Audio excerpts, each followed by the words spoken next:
早晨各位。Good morning, members. We have a quorum for the panel on financial affairs, and this is the appointed time. I see hands in the air. Mr. Lee, please wait. We do not have a heavy agenda item today, but we have the Financial Secretary's item, and there will be a rather long discussion. After the last meeting, the Secretariat issued a paper, CB bracket 1 964/1718/01, and the paper has been circulated to members. Next, well, in July next month, we have a meeting on the 3rd of July in the morning. Not a very long meeting, at most 2 hours, and there are two proposed items for discussion. One is more urgent, that is proposed amendments to the Inland Revenue Ordinance. The other is latest developments on the application of the Convention on Mutual Administrative Assistance in Tax Matters in Hong Kong, because the convention has been put in place for over a year, and the administration will brief us on its implementation.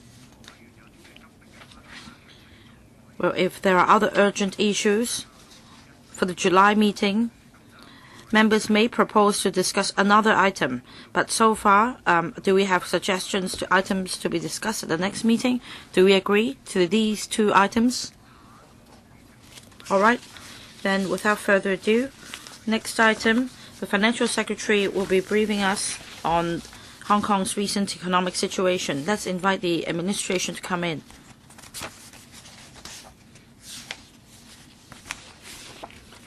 Any questions from members? Raise your hands now. Your name has been noted. Mr. Charles Mock. Other members? No? Deputy Chair.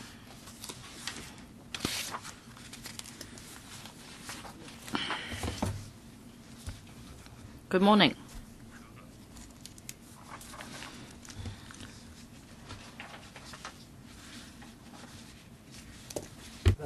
Good morning.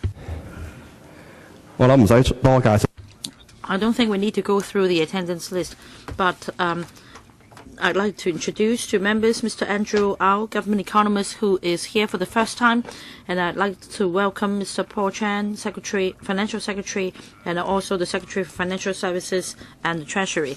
So without further ado, FS, please walk us through the item. Chairman, members, good morning. I'm happy to be here at the panel meeting to brief members on the Hong Kong's recent economic situation. Well, the global economy continues to be good, and the IMF in April projected growth to accelerate slightly to 3.9%. A 7-year high. However, there are also uncertainties in the external environment. In particular, U.S. and the trade partners and the trade relations, and also U.S. interest hikes. Regarding U.S. and the mainland trade issues, they are still in the process of negotiation. A joint declaration was made in mid-May to reduce the U.S. trade deficit in goods with the mainland. On the other hand, U.S. will also increase its import of goods and services from the mainland.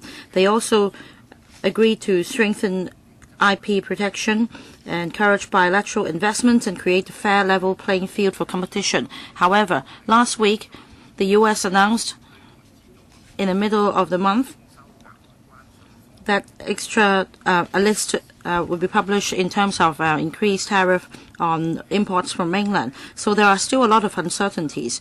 We hope that the the U.S. and the mainland will continue to engage in bilateral trade negotiations for healthy development.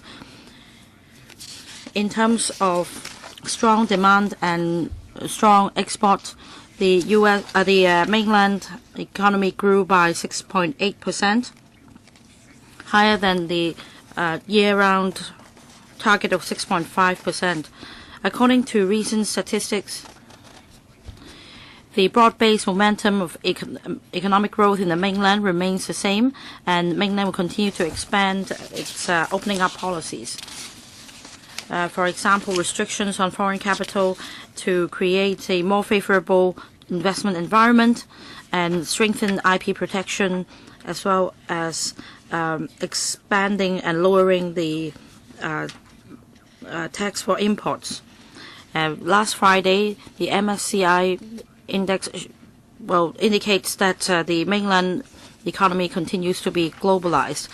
And for the local labor market, the situation remains robust, and the unemployment rate continued to fall in the U.S., and the core inflation rate rose to 2%, laid down by the Federal Reserve, and it is expected that the U.S. economy will grow at a faster pace.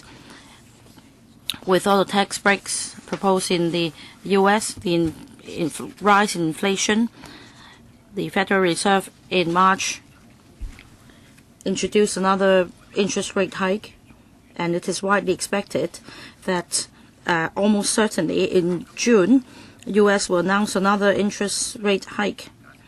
And because of the further interest rate hike, we need to be vigilant in relation to the global capital flow.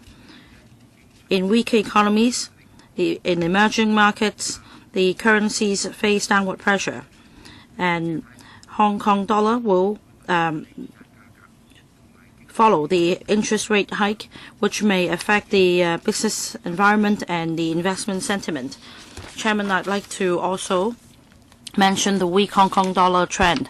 Starting from early April, altogether 19 occasions, the Hong Kong Monetary Authority bought in over $70 billion of Hong Kong dollars from the market. I'd like to point out that, first of all, regarding the Hong Kong linked rate exchange system, the Hong Kong dollar US dollar rate would remain at 7.75 to 7.85. So whether or not Hong Kong dollar is bought in, US dollar is sold when it is triggered. In order to safeguard the rate of Hong Kong dollars, it is still within our design. And we have put in place resilient measures in our banking system. For example, we have been increasing the management of risk in the banking sector, and also implementing stress tests to increase the resilience of our banking system. So our banking system is highly resilient against any challenge.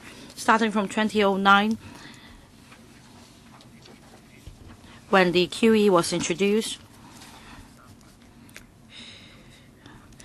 altogether, $130 billion US dollars have entered Hong Kong, and regarding the possible capital outflow, we are prepared. As for the Eurozone, the growth rate remains high, and the drop in unemployment rate also give a boost of confidence. However, because the political situation in Italy and Spain also sparks concern about continuous market fluctuations, and the inflation rate remains low, and the EU has not indicated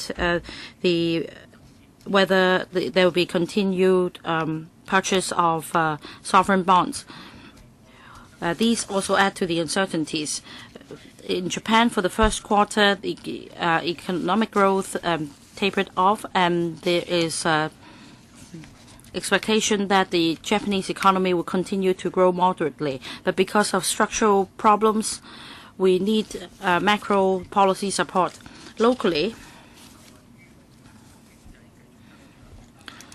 the global economy continues to expand, with increased economic activities on the whole. In the first quarter, export of goods excelled. Year-on-year growth showed a 5.2% increase, with increased global economic activities and also increased trade in the Asia-Pacific region. In the first quarter, export of services also rose to 7.5%. Local employment continued to be tightened. Seasonally adjusted unemployment rate fell to 2.8% between February and April 2018, a 20-year low. And wages and payroll continues to have significant improvement. For the low-paying sector, a significant increase was also registered, with good labor market or good employment in retail market in the first 4 months. We registered a double-digit growth. With strong domestic demand, private consumption spending increased by 8.6% in the first quarter, and overall investment or capital spending registered a 3.8% growth. So it remains positive. However, because of external uncertainties, spending has become more prudent. With a strong demand in the first quarter, we rose by 4.7% year-on-year.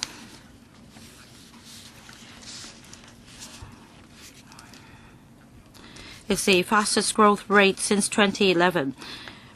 Although there are increased uncertainties in the external environment, we need to be vigilant.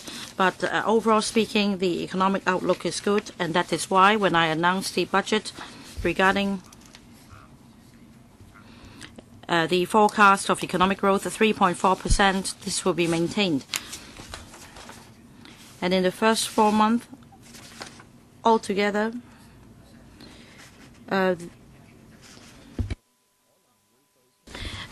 inflation rate rose by 2.4%, and it may pose pressure to the inflation rate, but overall speaking, the whole year inflation rate should grow rather moderately.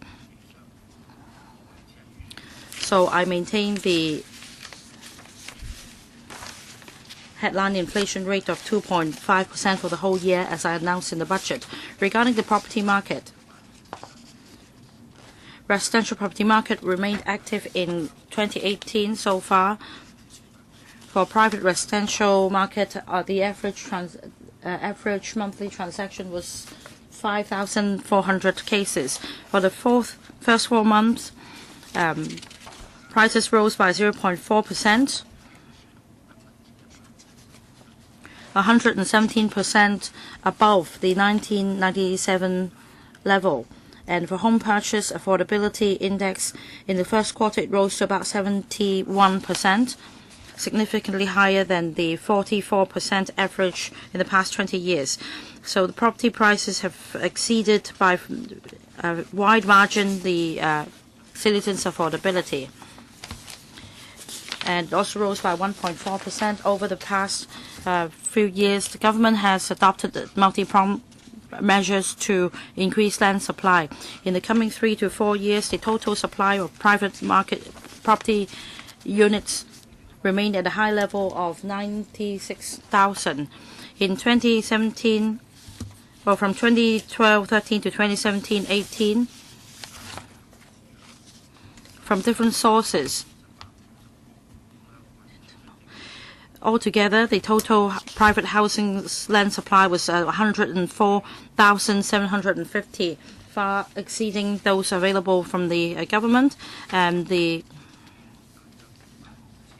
have potential of 25,500 units, higher than the 18,000 private units projected this year. And the task force on land supply launched a 5-month public engagement exercise in late April, providing 18 land supply options and the basic information for discussion in the community, with pros and cons, priorities and trade-offs. So they wanted to find consensus in society and also worked on land supply. So, Chairman, given though that we have an optimistic market sentiment, but the uncertainties will have an impact on the property market. On one hand, we have an average completion rate of 20,800 in the coming 5 years per year, and that is a 50% increase compared to previous years. So the tight supply is being relieved, and as the U.S. monetary policy normalizes, and given our linked exchange, we will also see an increase in interest rates. So the interbank offer rate and mortgage rate will also rise, and that indicates that the interest rate risk is tangible. So before people purchase property, they have to consider their risk. So, Chairman, I'll now invite the government economists to talk about the Hong Kong economy, and subsequently we can take your questions. Thank you, Financial Secretary. So, Mr. Au, could you conclude your presentation in 10 minutes and allow us time for a question and answer? Yes, Chairman, I'll use a short time. We have a PowerPoint. We have a 4.7 growth in this year, and that is higher than the last decade, an average of only 2.7%. So that has been sustained for 6 months now. And the reasons are we have a global economy. In the last year or so, we saw stable growth, and our major trade partners such as mainland, U.S. and Japan, they also have good growth. So our exports and service exports in the first quarter had significant growth. Locally, consumption is also very strong. The investment environment is also positive. When we see in April export and retail, these figures are still very strong. So given our robust economy, the labor market is also further tightening. So in the latest unemployment figures are at 2.8%, and that is the lowest since 1998. On the inflation side, the inflation pressure is mild. The first 4 months is 2.4%. In April, it dropped a little bit to 2.2%, and that is slightly higher than 1.7% of last year. So when we have a tight labor market and mild inflation, the income continue to improve. In this slide, we have listed certain indicators showing that the actual growth is quite good. And as the economic environment and labor market improves, low-income households engaged in the economy, the number of low-income households is hovering at a low level. So you can refer to the annex in our paper for more details. Regarding the property market, this year the property market has been robust. Transactions are also very active in the first 4 months. The property price increase have accumulated 7% increase. Rents have moved slowly, but about 1.5% increase.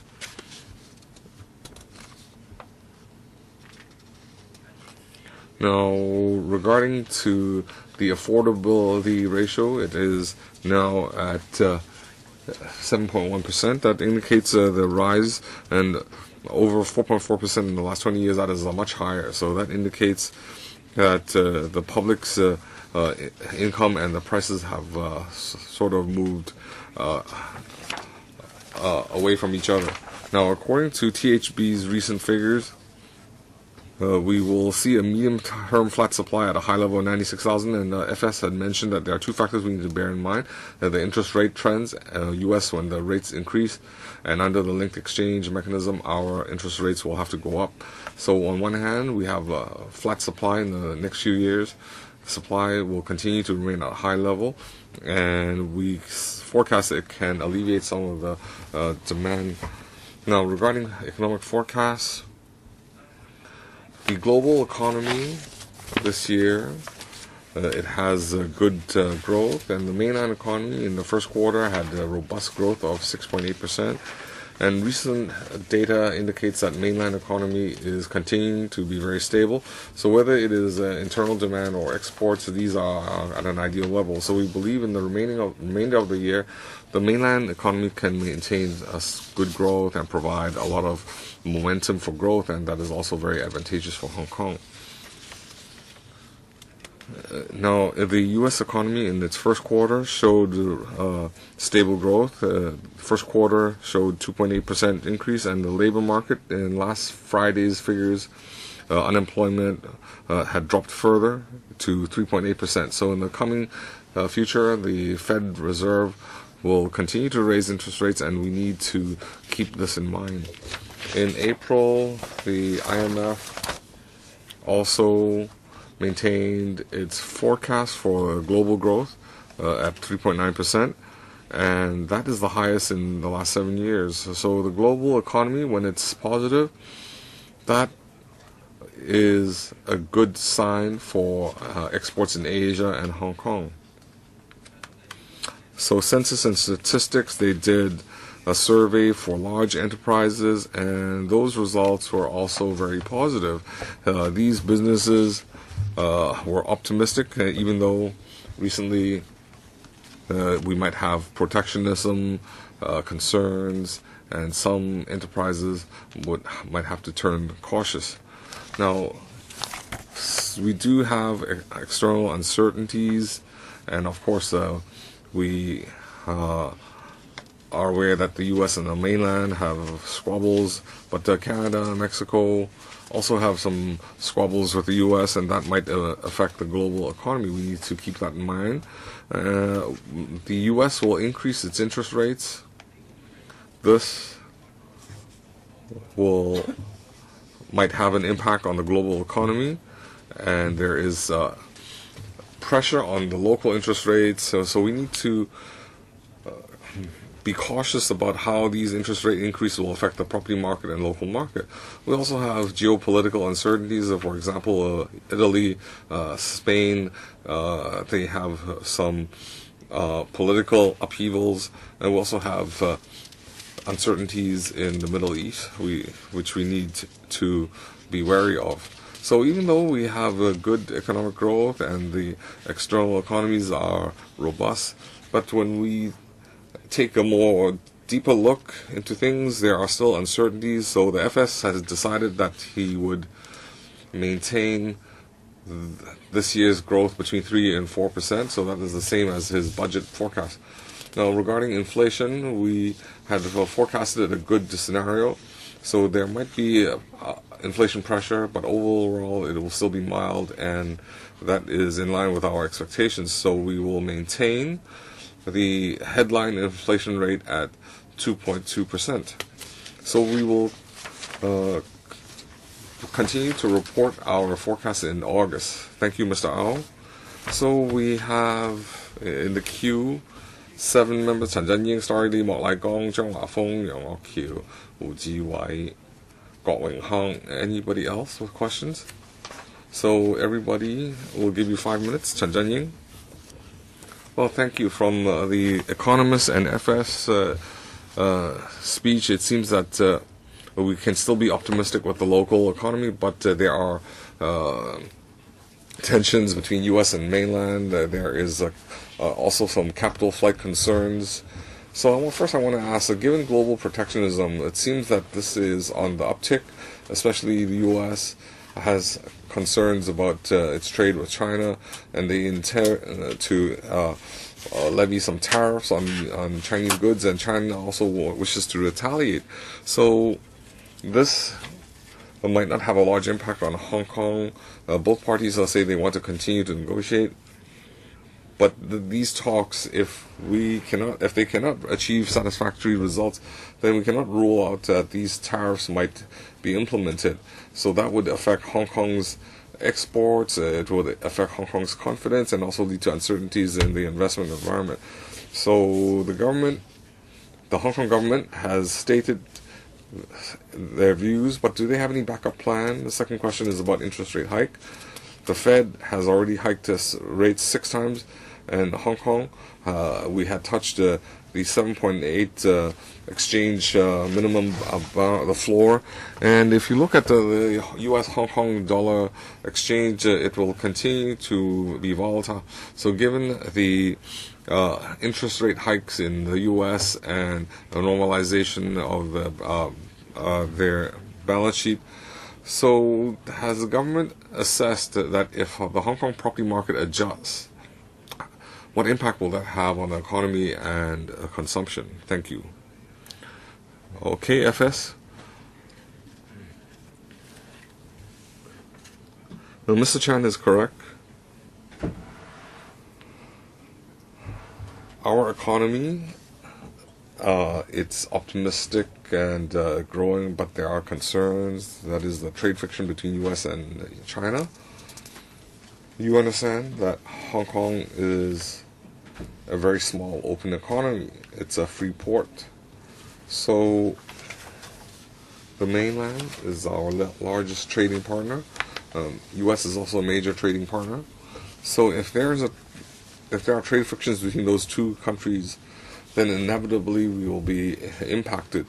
The extent of the impact is hard to assess because in the last few months you might have noticed Sino-U.S. have had many talks, and after the talks there are still a lot of follow-up news. And as you said just now, the State Council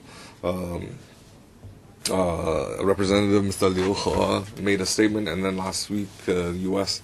said they would announce a list of goods where they would levy tariff. And this morning in the news, the mainland said that they would have to renegotiate the talks and start from scratch again. So it's hard to assess.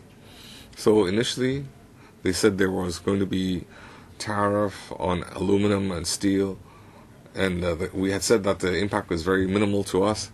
But overall, mainland export to U.S. through Hong Kong re-exports, it makes up 18% of mainland trade. It's quite a large volume. But that is just the direct impact. Now, regarding investment atmosphere, the U.S.-Sino trade friction and uncertainties on the rest of the world, that would be hard to assess. And as a small economy, we can only keep an eye on the situation, and we have to also prepare ourselves for the fallout. Now, capital flight, and given the interest rate hikes, and the U.S. has increased rates 3 times this year so far. There's no suspense there. Will they have another 3 more hikes? That is a changing situation. If you look at the Federal Reserve open meetings, their perspectives are also changed, but we see their overall trend is on an increase. The local interbank exchange, the interbank rate is also going up, and the mortgage interest rates are also going up.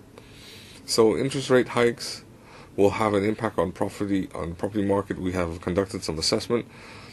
Of course, the overall situation compared to 1998 is totally different.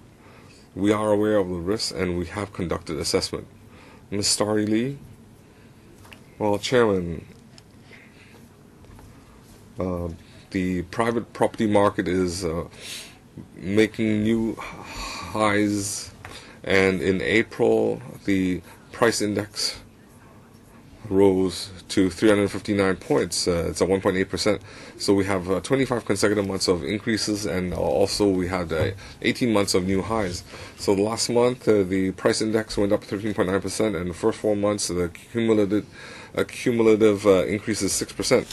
So the private market in Hong Kong, the prices are making new highs. That is not news. Just now, the government said that the prices have deviated from income, so that is not accurate. It is now totally out of reach of the income levels. So I want to ask the government, what can they do? Because Ms. Carrie Lam's office She's taken office for a year. There's been a big debate on land supply. There's no problem with the debate, but given the crazy price rises, the government should do something about it. On page 11 of the slides, FS mentioned that the investment activities in the residential property market remain moderate, but in fact, regardless of all the demand-side management measures, about 10% of transactions belong to speculation.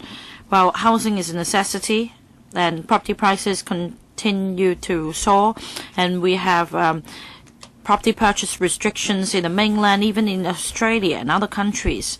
Will there be similar measures in Hong Kong to show that the government is committed to tackle the soaring property prices? Have you conducted any studies? For example, during, say, urgent times, only Hong Kong residents can purchase a flat.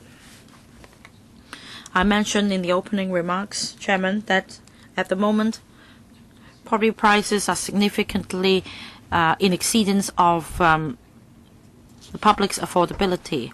So my view is also in line with Ms. Starry Lee. Ms. Starry Lee mentioned whether the government is looking into imposing purchase restrictions.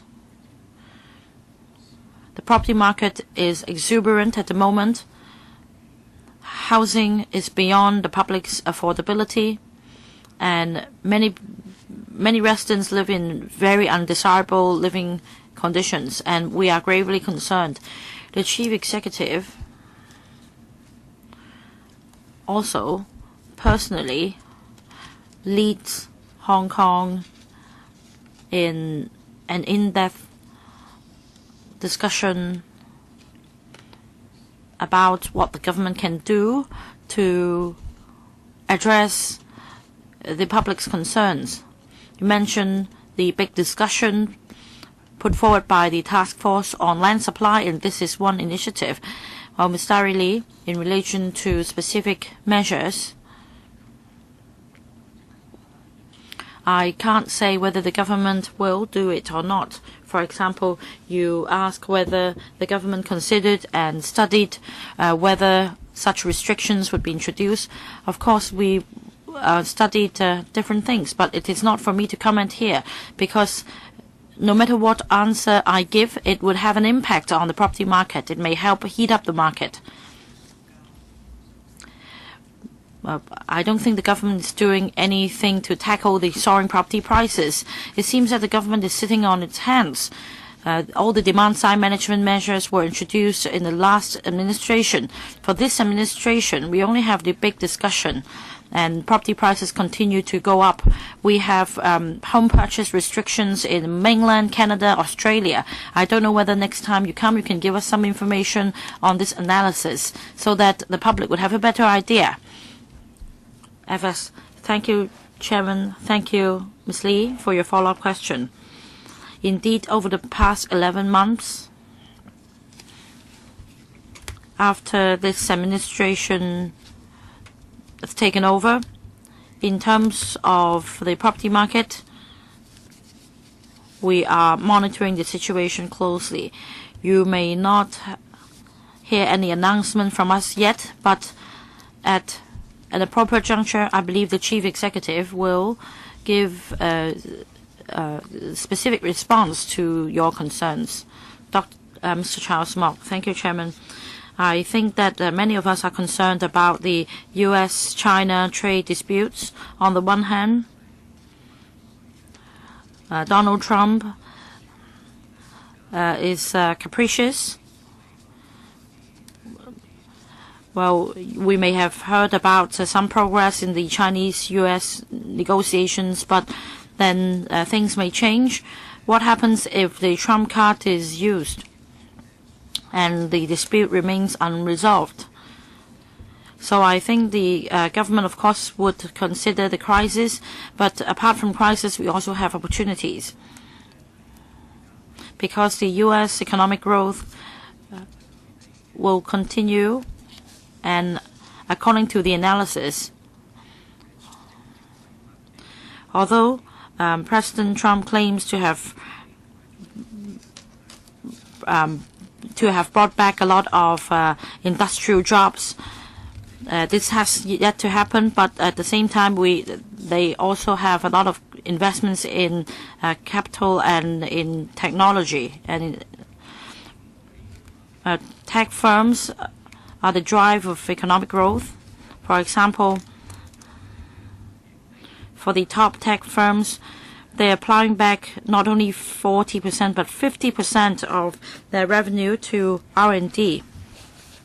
For larger tech firms such as Amazon and Google, Microsoft, they also focus on providing cloud storage or cloud service and other tech services. So they're helping the small to medium enterprises transform and upgrade. And we also see other companies investing in transformation and upgrading, in particular logistics, because of the e-commerce. They realize that they have to catch up with Amazon. So my question is whether you have a similar analysis in Hong Kong, because you will need to find out where these companies are putting the money in. I don't know whether we have such important data analysis in Hong Kong, or that we have no idea either. Now my question is this: in the light of the development trend in the U.S., is it possible that Hong Kong will be following this trend, or that the whole world may be following this trend?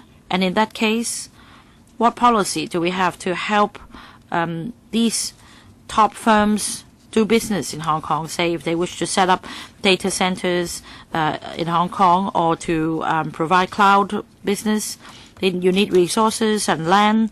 And what about other enterprises, if they wish to transform and upgrade the business?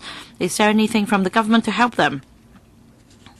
Is there any government policy to prepare for that? By preparation, of course, I mean manpower. But don't just tell us that you have the talent admission scheme, because you need to help locals transform. That's more important. So regarding this opportunity, what will the government do to follow up and catch up with the global trend? FS, followed by Mr. Au. Thank you, Chairman. Mr. Charles Mok referred just now to data analysis. At the moment, it is included in the CNSD's regular analyses. In terms of investment in R&D, we have actually looked into the matter to see how we can collect a more precise set of data. But Mr. Charles Mok, of course, is right.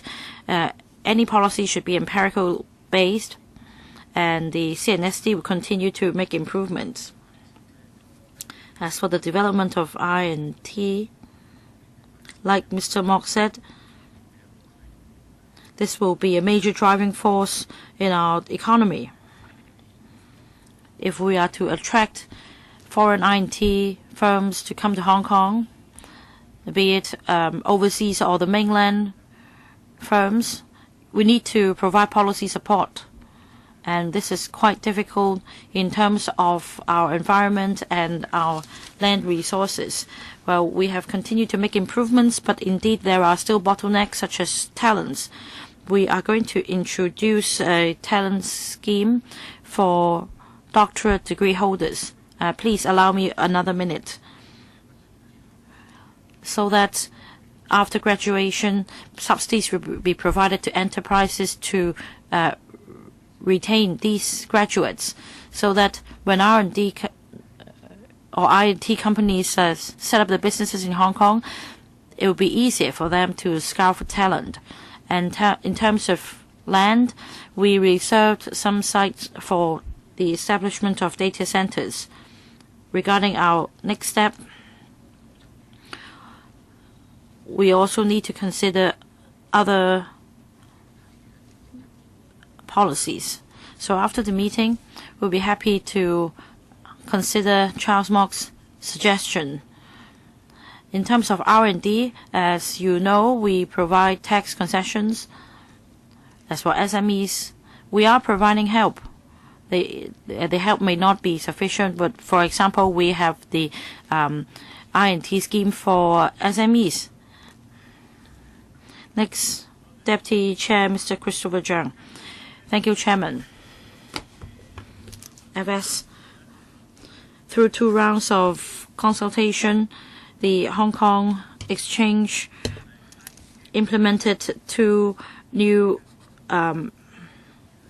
policies for dual-class share structure and also for biotech companies to be listed in Hong Kong.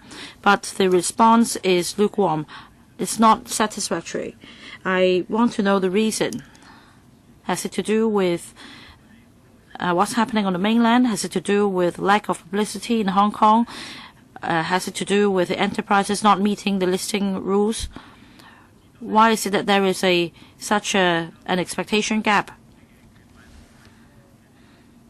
And FS, I understand that you've talked to some IT firms in the mainland during your visit. Do you know their thoughts on the new listing regime? Thank you, Mr. Zhang, for your comments regarding adjustments made to the listing platform. The purpose is to make us more competitive, to attract more emerging tech firms to be listed in Hong Kong. About the applications received in terms of the weighted voting rights, we have a lot of companies related to R&T, and many companies are in the process of discussing with the Hong Kong Exchange. Over the past 6 months, since August, when we decided to set up this platform, we needed to iron out details. And when we conducted visits to the mainland or abroad, when we talked to these IT companies, we are given acknowledgement that this is the right step. So gradually, you'll be seeing more and more of these companies. At the same time, when we allow them to be listed in Hong Kong, we introduce requirements.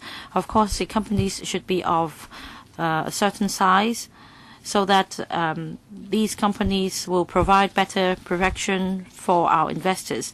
Regarding weighted voting rights, after the consultation paper is published, there is a discussion, and we've heard some requests. For example,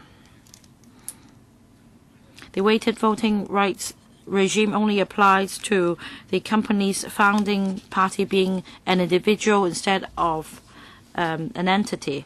But we also have IT companies with subsidiary business startups, and at the moment they do not enjoy any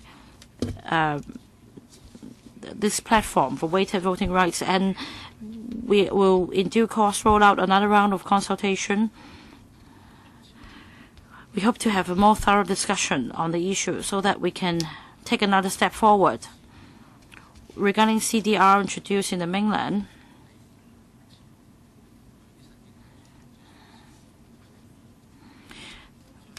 their rules are not entirely the same for newly listed companies.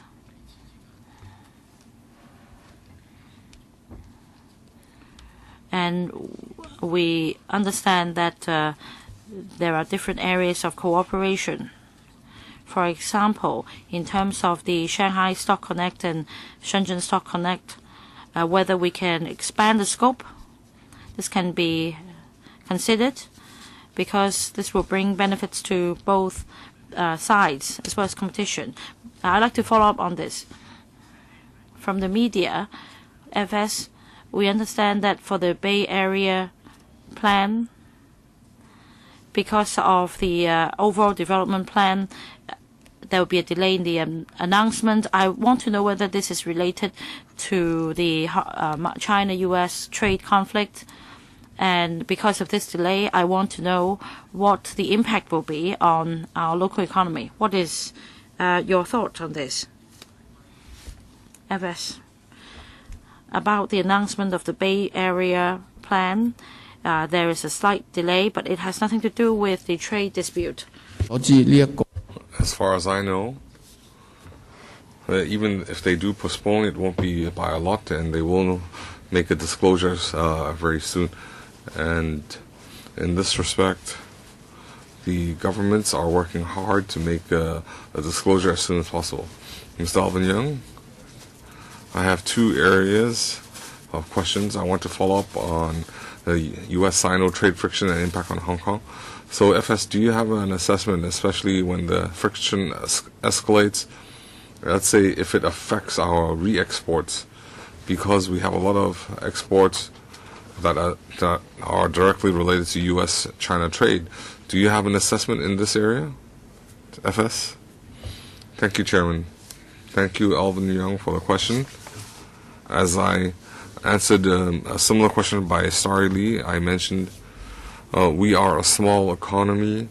Mainland and U.S. are our major trading partners. So when there is a dispute between the two of them, we will be affected. So in April, the U.S. had a proposed list and said they would levy tariffs of 25% on 1,300 products from China. So if you look at that list, the impact on Hong Kong will be 52 billion, and that is 1.3% of our total exports. So if you just look at that figure, that impact is not a very big one. But as Mr. Young said, this is ever-changing. How will things turn out? We have to keep an eye on it. So we do have an indirect impact. Alvin Young? Well, at the same time, the U.S. is making enemies everywhere, and a lot of people are affected, including Hong Kong. So, FS, in the short term, will you visit the U.S. and persuade the U.S. government to give Hong Kong an exemption? Do you have these plans? Thank you, Chairman. Thank you, Mr. Young, for the question. Mr. Young is correct. That is, in the trade dispute, we have to let both parties understand that Hong Kong is an independent tariff zone, and under one country, two systems, we have a different market. So in the past, Mr. Edward Yao from the Economic Services Bureau, we had mentioned our perspective to the U.S. Embassy, and in September, Mr. Yao will go to Washington, U.S. So in the past, every now and then, we have visitors from the U.S. When we meet with them, we have explained our position, and we will grasp these opportunities to present Hong Kong's case. For example, regarding steel and aluminum, we had expressed clearly that the U.S. cannot link us with the mainland and view us as the same. Well, I understand FS is very busy, but if you just wait for people, it's not the same as taking the initiative to rally for our cause. So, of course, we welcome Mr. Yao going to Washington in September, but the FS, if you could go personally, I think that would be even better. So I do have a question about the property market. Just now, FS, this is slide 11 from the economic analyst, where he said the supply was 96,000 units. But how many will really reach the market? I don't think the FS would have these figures. So I think the concern is they have a large number of completed units, but how many are being held to be sold at a higher price? We don't know. So when you responded to Mr. Kwok Hung's question, you said, would you consider a vacant unit tax? So will you do you have any further information on whether you will levy a vacant unit tax? Thank you for the question. When we go to the U.S., We will have direct meetings. For example, in November, we met with U.S. officials and presented Hong Kong's case. We will follow up on that suggestion. Regarding the property market, according to THB statistics, as of the end of December last year and March this year, the first-hand property units, completed units that were not sold, there were roughly 9,000 units. So our supply per year target is 18,000. So the vacant units, we feel it's a large number. It affects our land identification, the building construction, and bringing the units to market. That affects this work. So regarding the first-hand unit vacancy, we are looking into some policies. The THB's study is almost at its end, so we will come to a decision, and when we have a decision, we will make an announcement. Next, Mr. Wu Jiwei. Thank you, Chairman. Well, the property market, it's always on the front of our minds, and last year, the FS, when you were the Development Bureau as Secretary, I think your policies made much more sense, and so even now, this should still be within your ambit. So I want to clarify regarding land supply, land policy, FS, is this under your ambit or is it out of your reach? So a lot of colleagues say whether we have a vacant unit tax or purchase limits. Well, but the specific measures, we need to analyze the property market objectively. We've had a private market and a government market. In the private market, so no matter what you do, the average Hong Kong citizen cannot purchase a unit. So we're only left with one policy, that is, how should the government change its land distribution policy? In the last term of government, you said that we have to have a 50-50 division, and we should have a 60-40 supply. You see that private developers, they buy the land, they build, but they don't sell immediately. They hold on to it, waiting for better prices. So should you overhaul the system such that we can bring supply to the market, including government housing, HOS, PRH. We need to bring that to the market to meet the actual needs, especially when you look at the 10-year building program. In the last 5 years, there have been there's a 50,000 gap. Until now, we still don't have a solution. We have to rely on Hong Shui Kiu, or the new development area, to meet this gap. So isn't that part of the problem, that we just can never satisfy the demand? And that's why we see more and more grievance in society. So the land management, supply policies, is this within the FS ambit, or do we have to wait for the CE to approve? And FS, will you overhaul the land distribution policy so that we can change the ratio between private and public from 60-40 to, let's say, 70-30? Thank you for the question. The Development Bureau comes under my management, so land supply. I'm involved in land supply work. So last week we had an intra-departmental meeting regarding land supply, and we had to coordinate the different efforts. But Mr. Wu needs to understand that land supply and building, these are very important policies, and they are interrelated. So if you're talking about division of labor, it's divided amongst two bureau secretaries. It's also a matter of livelihood affecting the whole general public. So even the CE is involved in this work. So we can say that at the very highest level, everybody is involved. That's the first point. The second point, in the government land supply division, distribution of land supply, it's not decided by one person. The government in office, it will depend on the focus of the government. Mr. Wu mentioned for the price of subsidized housing, it's not affordable. We are aware of this, and legislators and members of the public have raised different suggestions, and we are following up on them. Mr. Wu? Well, you have not answered the question.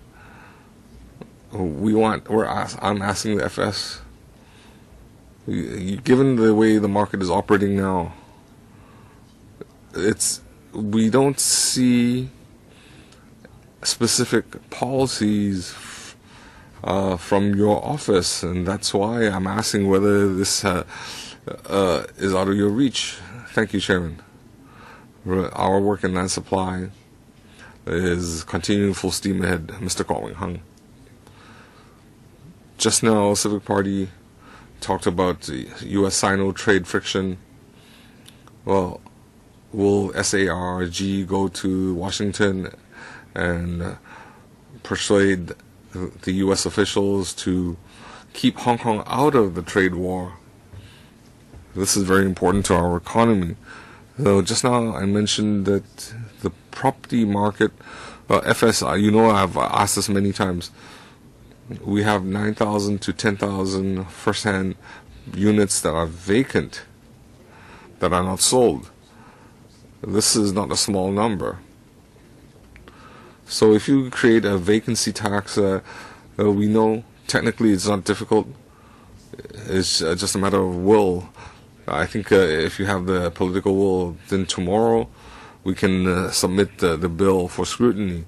So FS, you need to understand that 10,000 units, given our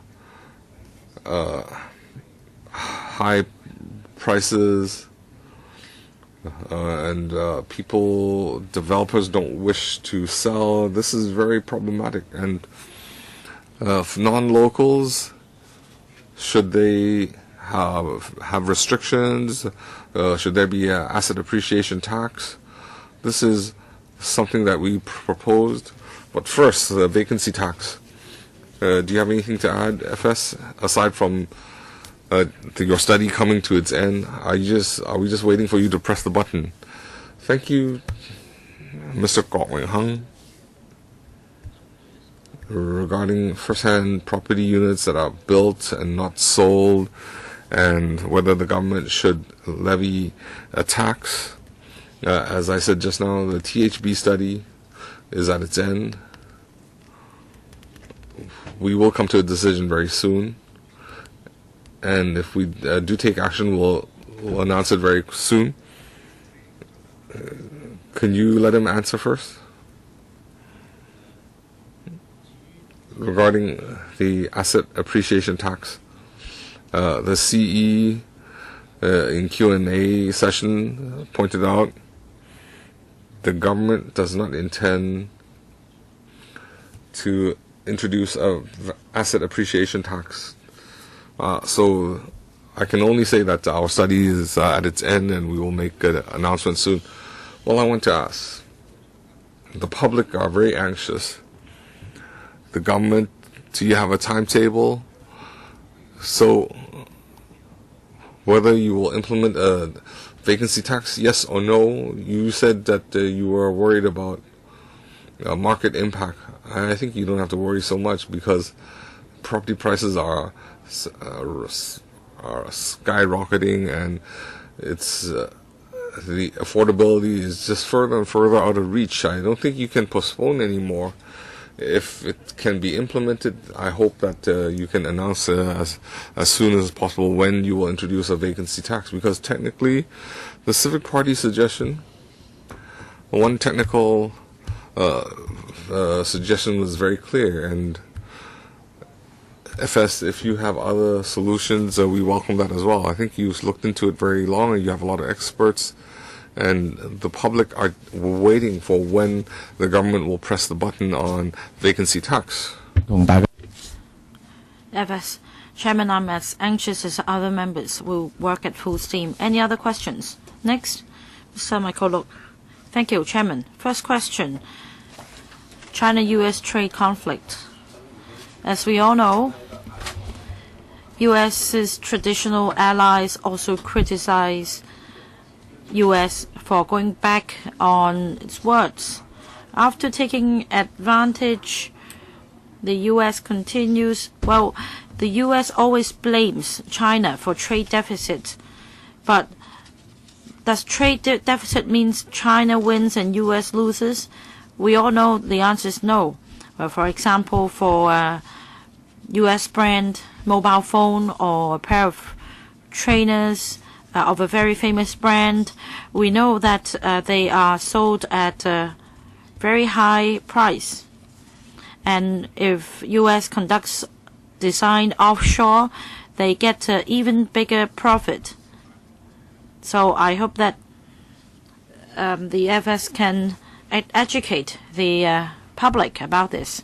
Otherwise, members like Mr. Alvin Yang, when visiting U.S., would agree that China should be blamed for the trade war, and it is totally unfair to the mainland.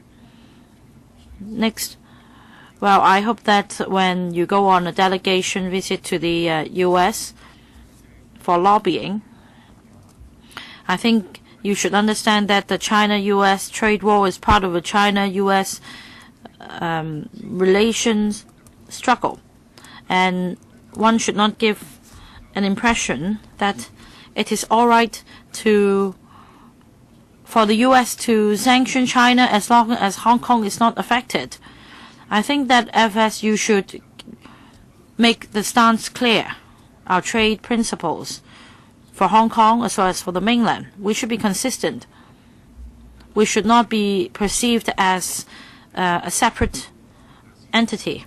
Now, about the production, flat supply, 96,000. Do you have any estimate on the size of flats? Because we have nano flats, just 100 square feet. It's really undesirable, and it's costly. Not to mention, when the market takes a downturn, when prices fall, I can say that these nano flats bear the brunt. The owners would bear the brunt. I want to know whether you regulate nano flats. Vacant residential property tax. This idea has been floated for 4 or 5 years already. Of course, we welcome any study from the administration.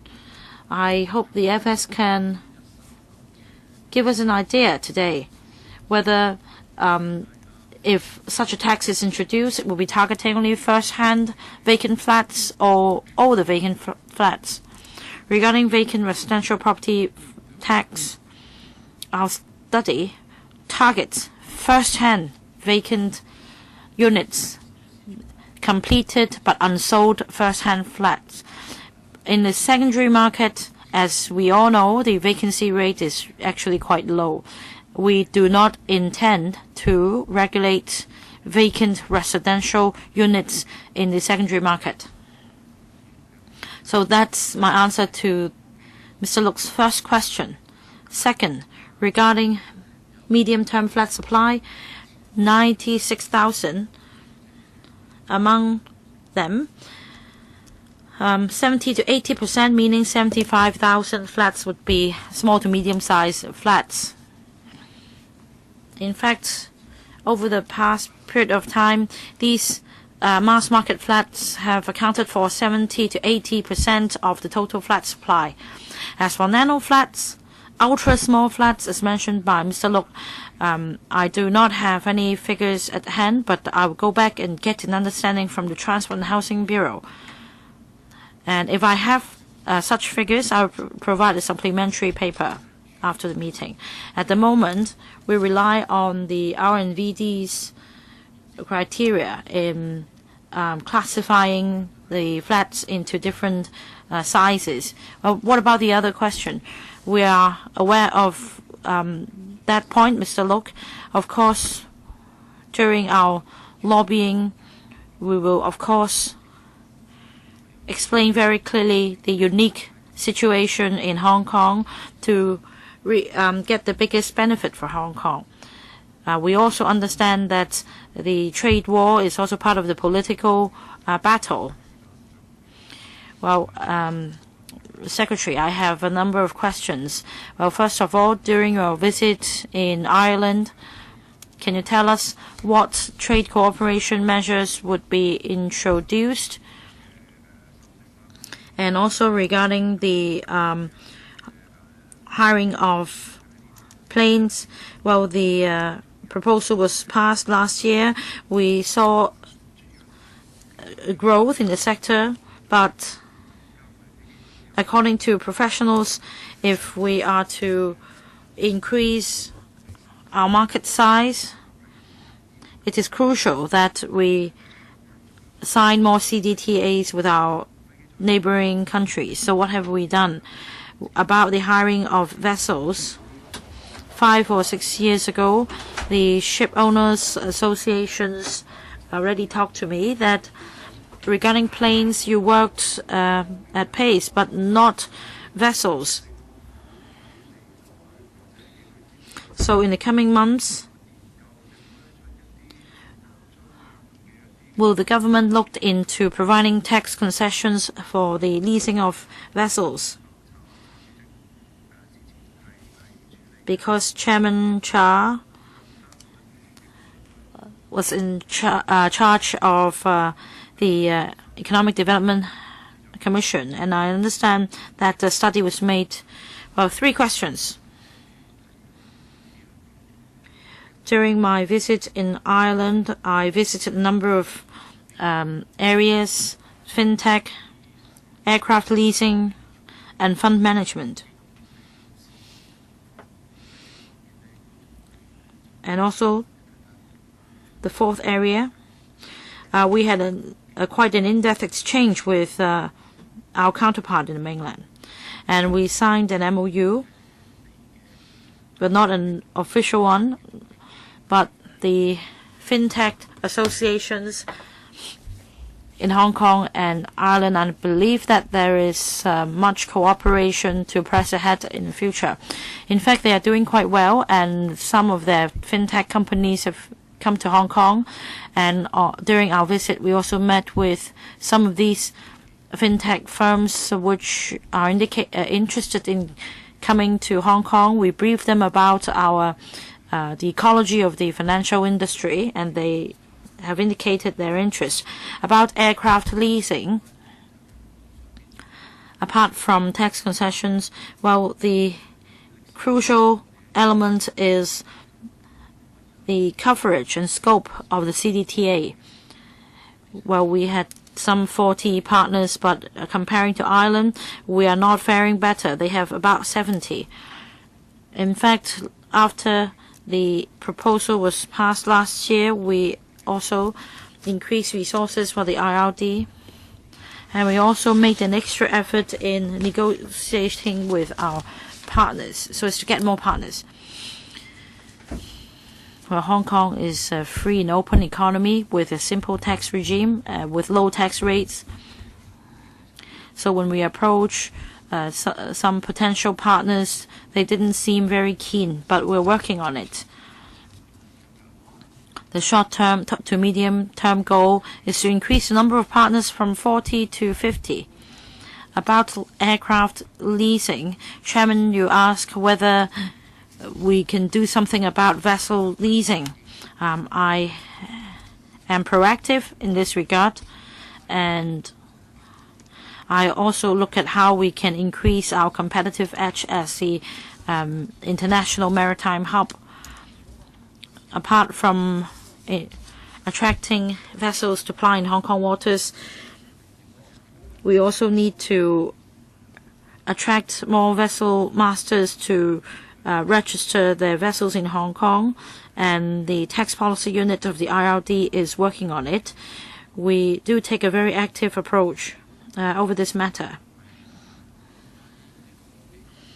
The other point about fund management, well, as you understand, we have made tax adjustments, and we also look at a basket of other things. So legislative amendments will be involved to make changes so that we can increase our competitive edge. All right, that's all the time we have for this item today. I thank the Financial Secretary and his team. Next item is about proposed amendments to the Occupational Retirement Schemes Ordinance. I see that members have raised their hands already.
係嘛？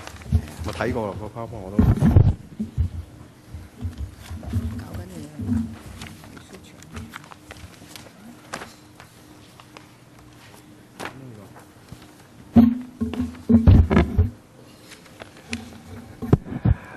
早晨，歡迎各位政府嘅同事。Good morning. Welcome. May I welcome Mr.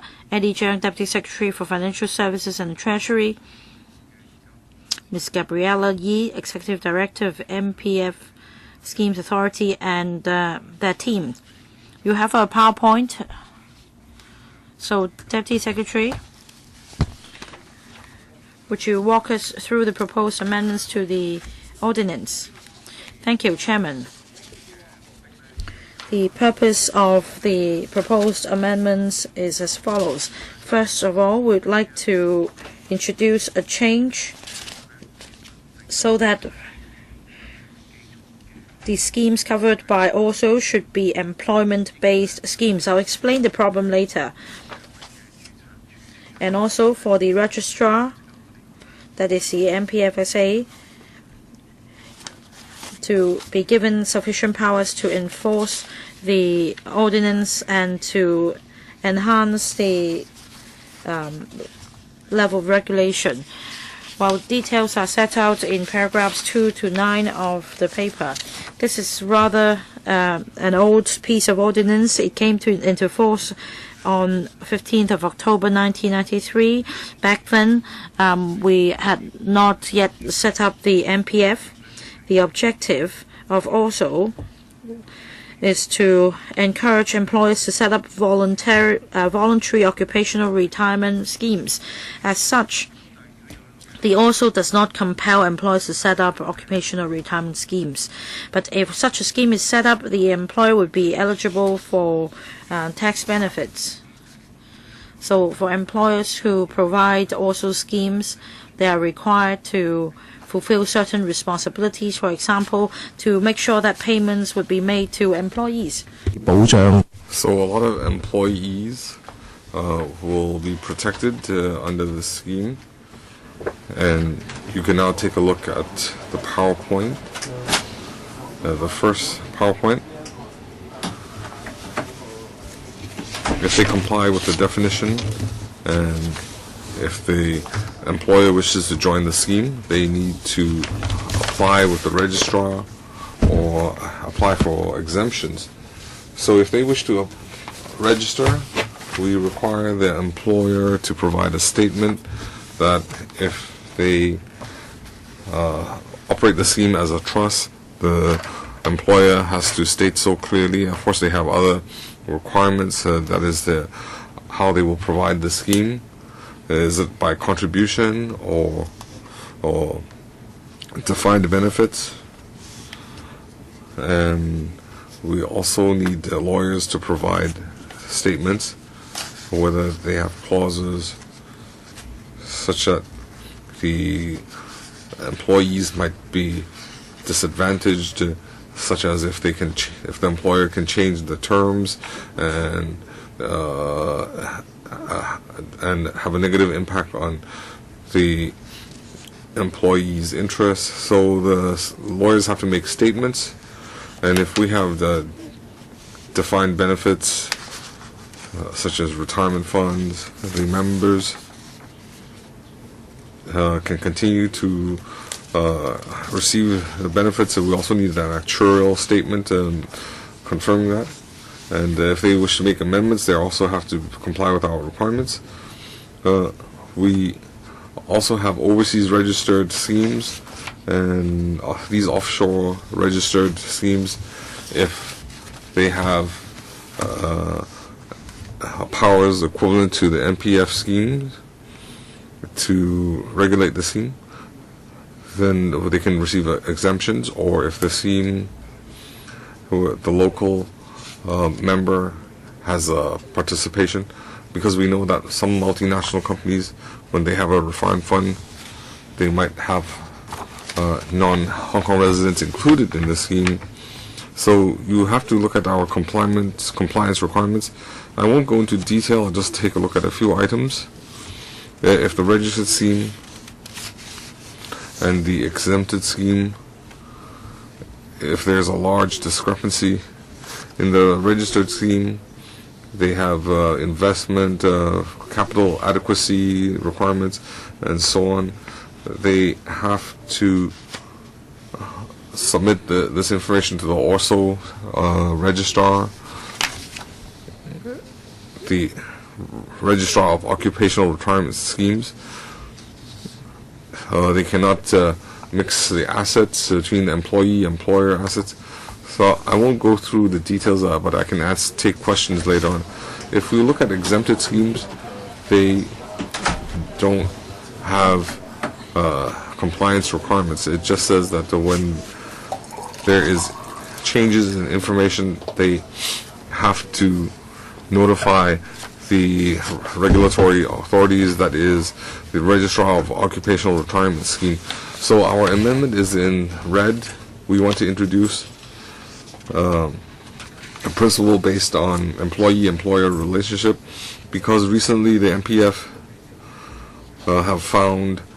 the NPF authority found that some retirement schemes are not actual retirement schemes. In other words, they took the money for investment, and that is different from our original legislative intention. So what do we mean by a employee-employer relationship base?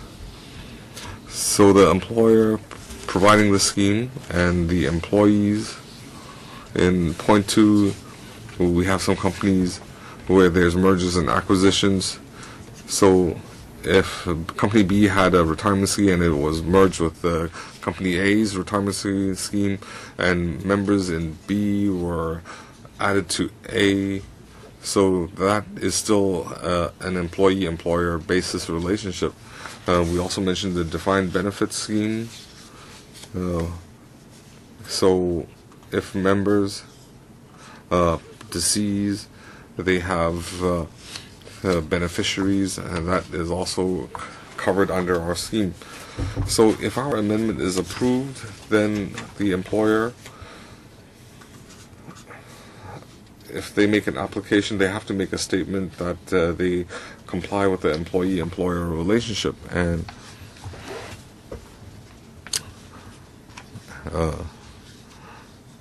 they have to clarify their arrangements requiring investment. We also need lawyers and actuaries to confirm that the scheme's clauses and arrangements comply with the employee-employer relationship. We also feel that because we already have an MPF scheme, we don't need to provide these exemptions, because to employ a person in Hong Kong, the employer has to provide MPF.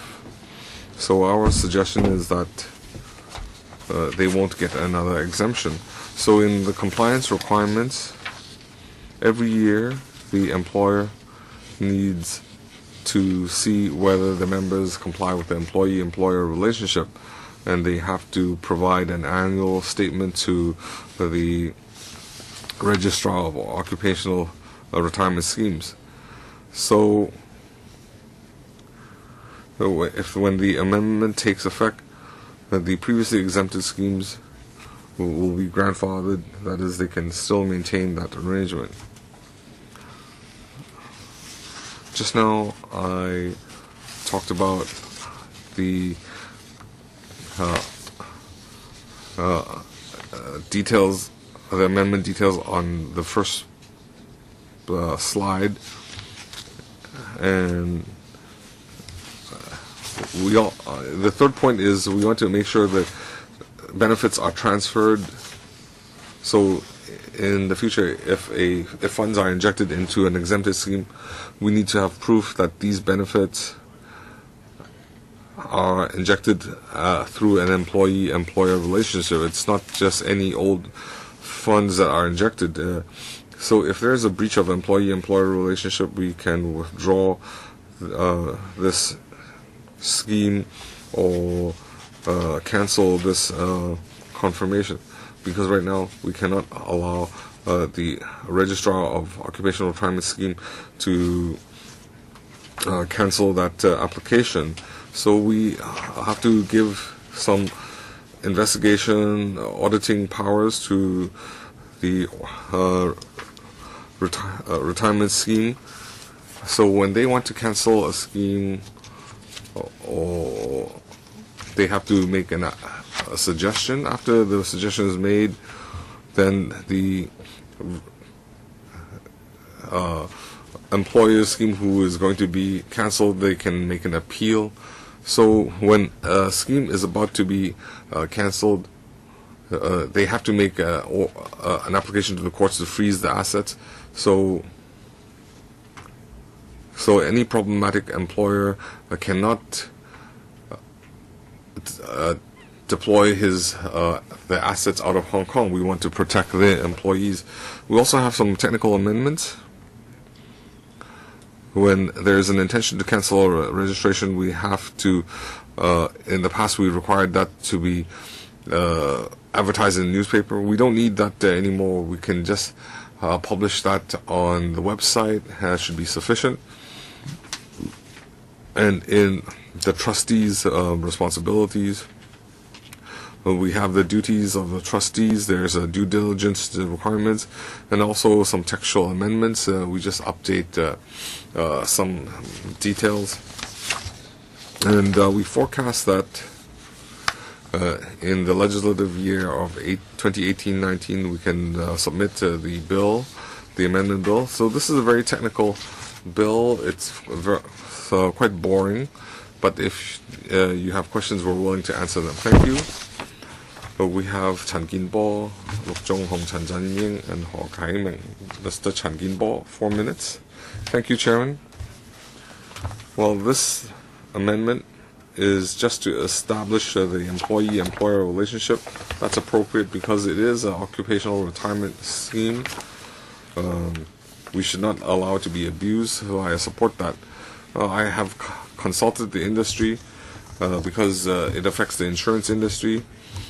They welcome the insurance industry welcomes the discussions with the government, and there has been sufficient time for feedback. But I still want to ask the Undersecretary, because of various reasons, policies and so on, are there still positions that or suggestions that you won't accept or that are still controversial? Well, in the paper I mentioned that some employers and the service providers such as insurers, there has been sufficient consultation and we have already adopted their views. There isn't any difference of opinion. We've also consulted the Insurance Industry Association, and they have provided an affirmative answer that they have no opinions on this scheme. Mr. Chen Zhenying, well, first of all, I need to declare in my company I'm a member of an ORSO scheme. So I have 3 questions. In paragraph 8, it says that of 31st of March 2018, there are 4,322 total number of schemes. So how many employees are involved, and what is the percentage of the working population? And second, Hong Kong has different retirement schemes. We have MPF, we have retirement schemes, we have the civil service retirement schemes. So is the government encouraging a consolidation of these schemes, or are we encouraging more and more schemes? So are we going to have more or less schemes in the future?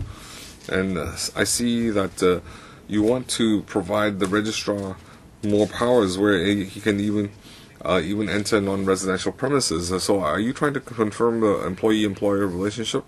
So even though you say that the MPF, under the MPF ordinance, there are these powers, so why do we have to allow them to enter a non-residential premise for investigation? Thank you, Chairman. Let me answer the second and third question. The first question can be handled by Ms. Yu from the ORSO. Well, the government's position is very clear. After we endorse the MPF ordinance, it is a mandatory requirement. Any employer has to provide a MPF scheme to its employees. But aside from that, we still allow, when some employers, they want to provide more benefits than MPF, they can choose to provide an occupational retirement scheme. So it's on top of the MPF. Because some employers' consideration might be, I might want to give more voluntary contributions, or perhaps out of other considerations, I don't want to make the voluntary contribution, I want to use other contributions. But our third pillar in Hong Kong, so the MPF is the third pillar in our retirement arrangements. So the ORSO scheme was implemented in 1993, and before 1993, we had a lot of retirement schemes. They were very flexible, and also were more generous, so we can allow them to continue.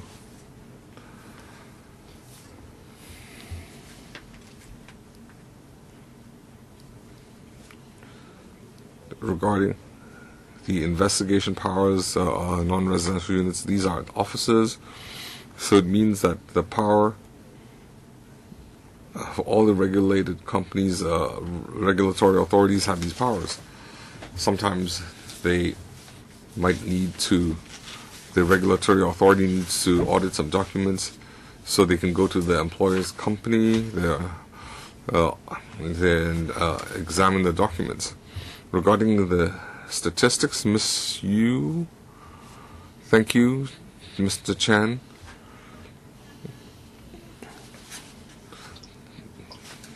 the employees. There are 370,000 in the ORSO schemes. These are registered schemes. The Deputy Secretary explained we have exempted schemes and registered schemes, but we don't have figures for the exempted schemes. 370,000, these are for the registered schemes. And that makes up 13% of the total working population. Mr. Michael Look, Chairman. 370,000 under the ORSO scheme. Now, this proposed amendment relates to misuse or abuse of ORSO schemes for investment purpose, not for retirement. And I understand that for the investing companies, they also enjoy the same tax concessions. Can you tell me the percentage of the 370,000 members, so as to explain to us the need for this amendment exercise? And do you have any estimation of the revenue foregone because of the misuse? And also, after introducing proposed amendments for those leaving their jobs, well, they may wish to have the funds retained in the relevant schemes because, for example, the investment return might be quite good, or must they withdraw the balance from the scheme? And will I be allowed to make further payments into the scheme account? And in the past, some members joined the schemes which are misused. And once the legislative amendments take effect, will they be required to withdraw from the ORSO schemes, or would there be a one-off exemption?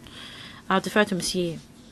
First of all, regarding misuse cases, at this moment, we have less than 10 cases of suspected misuse of the schemes.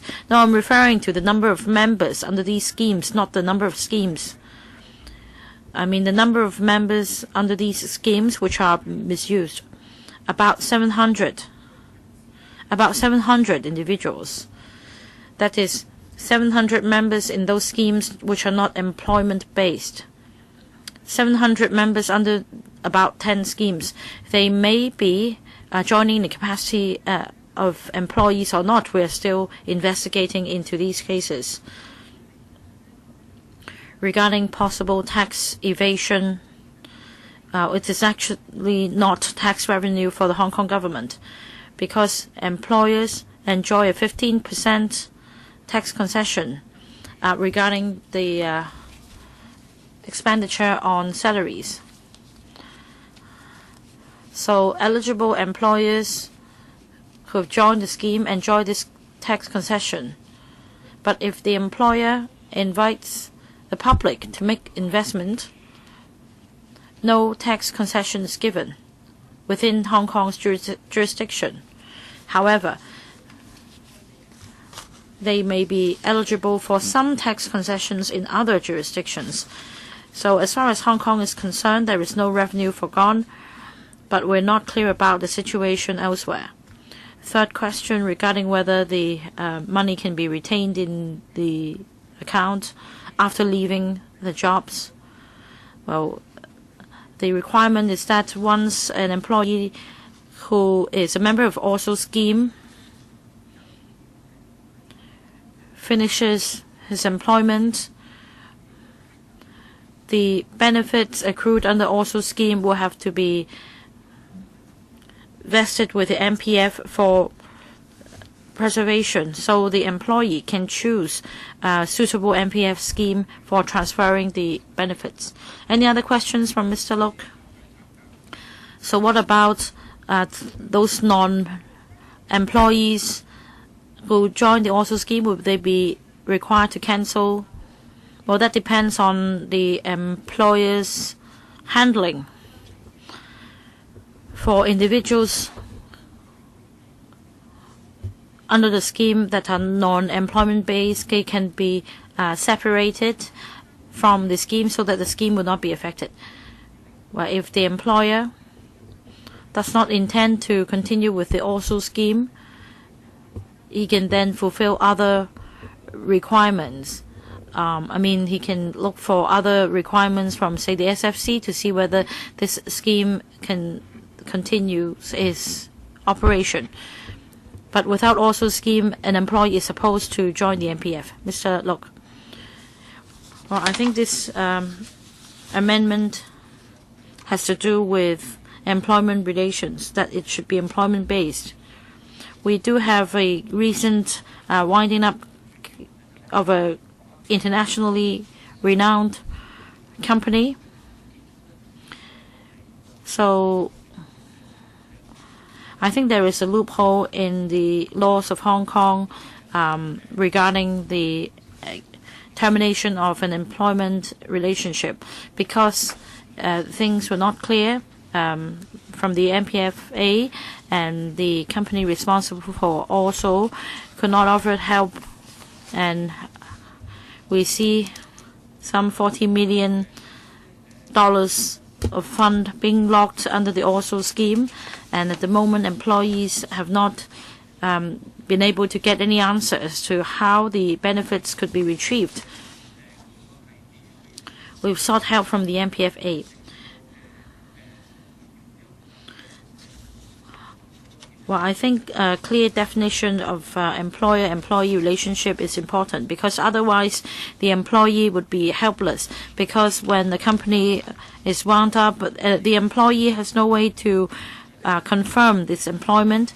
Well, let's say if the company is in the process of winding up, and if the liquidator does not actively handle this issue, then employees will not be able to get the benefits back from the also scheme. That happens to an existing also scheme. I don't know whether after the proposal is passed, something can be done to help all the new schemes as well as old schemes.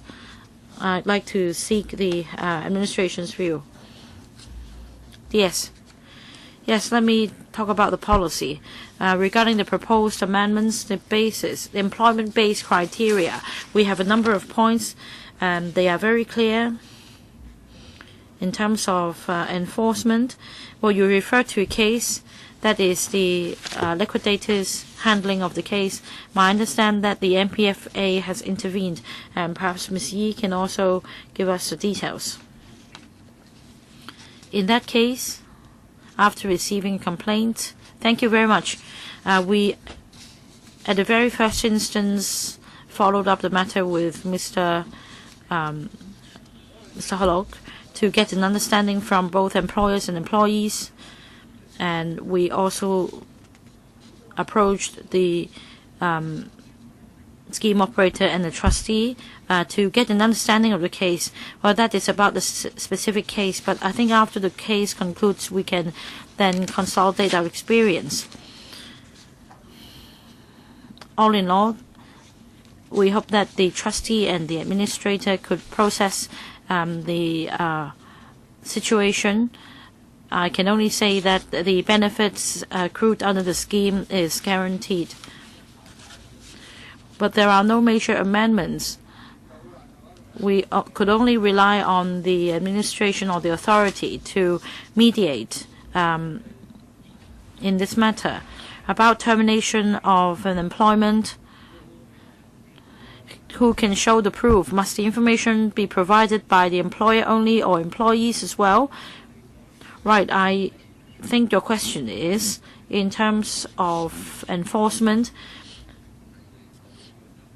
what is the substantive proof of employment?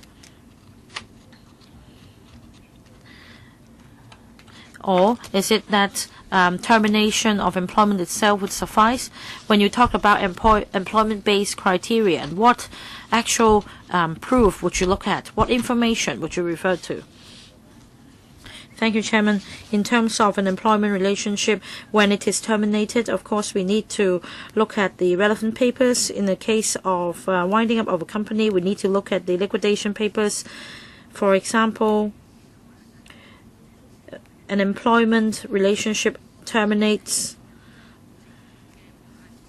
and then the employer would say give notice to the administrator that this employee is no longer under his employment, and in the case of companies winding up, we'll look at the relevant winding up papers. Are there any other questions on this paper? If not, I thank the Deputy Secretary and the team of the MPFA. We can now move on to the next item.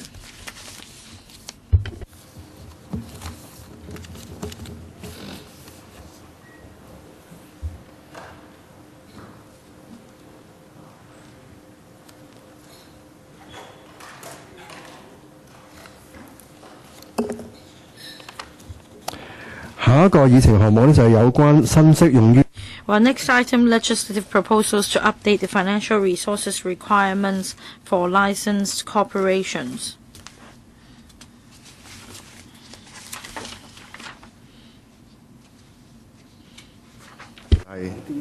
係啊，好啲啊，係啊，冇錯。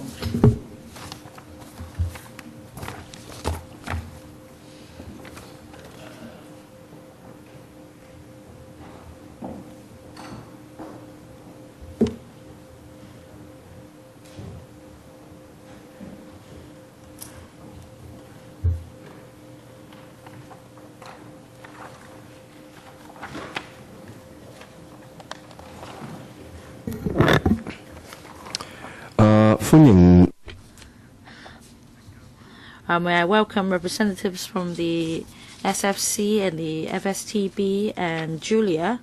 Julia, you have a PowerPoint for us. Is that right? Please be succinct. Thank you, Chairman.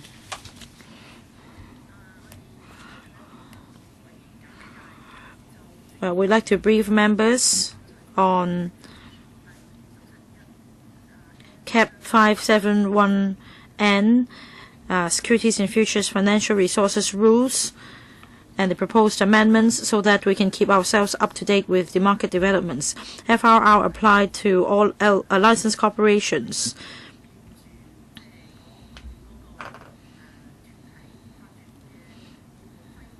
Depending on the size of business and the level of risk of the LC's business, so that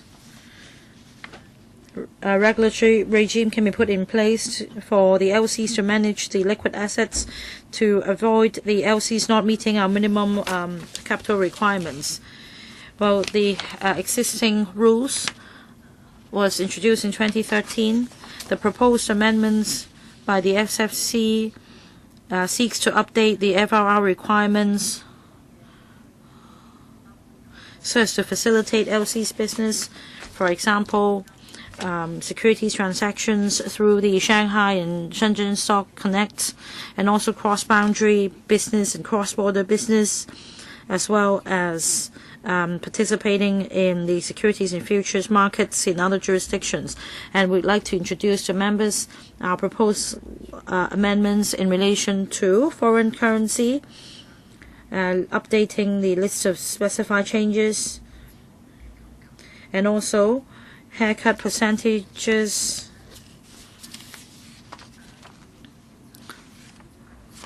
between July and August 2017. We conducted extensive consultation as these proposed amendments seek to relax the existing requirements. Market practitioners in general welcome the proposed changes. And the negative vetting will be adopted for the proposed amendments. For details, I'll defer to Mr. Lam. Well, there are 6 areas of proposed changes. First, about foreign currency. Subject to any currency or exchange control, there are 2 key proposed changes. That is, the currency or asset subject to exchange control which can be freely applied to meet the existing liability or obligation settling in the same currency. They may be permitted as liquid assets. second change, let's say if you have an offshore position in a non-freely floating foreign currency, then the position would be treated as having a low risk, but then there would be a difference in terms of the onshore and offshore positions, and therefore a 1.5% capital charge will be applied. And in our FRR, we have another change. We have Appendix 3, where if you conduct business with exchanges, there's a better way of handling business and transactions. So we suggest adding 5 mainland futures exchanges and 3 Asian futures exchanges in the annex. And the intention is that if the securities firms wish to use these products and the deposit they have in the futures exchanges, they can include that in their liquid capital. In Schedule 3, we also have exchanges. We specify a list of specified exchanges, and all the listed securities, if there is a transaction, the ratio can be made lower.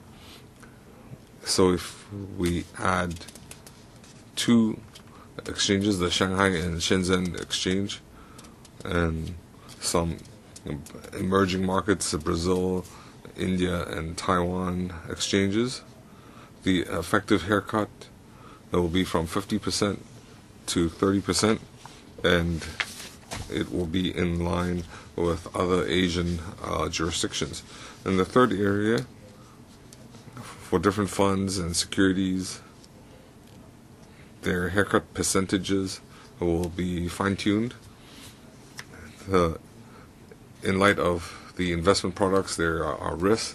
For example, cash and currency investments, their haircut percentage is 20%. We feel that's too high. We can reduce it to 5%. So REITs, real estate investment trusts, there's not too much difference from a listed real estate developer.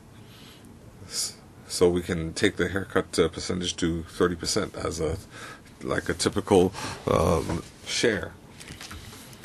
So customers, exchanges, their transactions, there are receivables and payments. So these will be included in the liquid capital.